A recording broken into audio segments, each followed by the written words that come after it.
তো এই যে অসুস্থ শরীর নিয়ে সাজুগুজু করতেছো, কোথায় যাবা? অনেকদিন পর বোন দাওয়াত দিছে, তাই একটু রেডি হইলাম, বোনের বাসায় যাব। তাই? কেমন লাগতেছে? মাশাআল্লাহ, খুবই সুন্দর লাগছে তোমাকে। তো এই দেখেন, আমার বাবা হওয়ার শখ পূরণ করতে যায় আমার বউয়ের অবস্থা দেখেন, খোঁড়ায় খোঁড়ায় হাঁটতে হইতেছে। খুবই বাজে অবস্থা, মানে এরকমটা কেন হয় জানি না। যে এরকম আমি অবশ্য দেখি নাই আজ পর্যন্ত। প্রেগনেন্ট মেয়ে তো অনেক দেখছি, কিন্তু ওর অবস্থাটা একটু অন্যরকম, কষ্ট বেশি হয়। তো এই যে দেখেন, আয়সা পড়ছে হলো গিয়া বোনের বাসায় খোঁড়াইতে খোঁড়াইতে।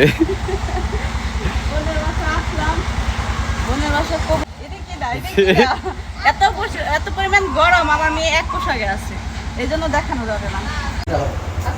তো এই যে দেখেন, খাবার দাবার মোটামুটি এখানে রেডি।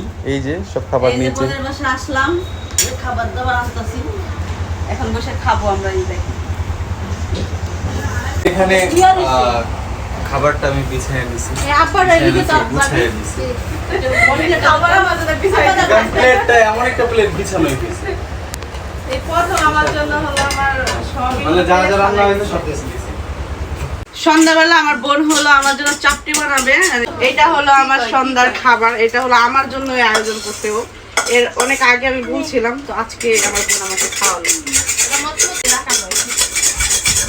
বিসমিল্লাহ করো, তোমার বোন বানাইছে, তুমি আগে খাও। বিসমিল্লাহ আগেই করে লইছে।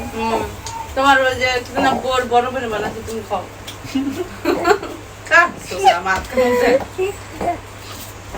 হাত কামড় জন্য অনেক মজা লাগছে।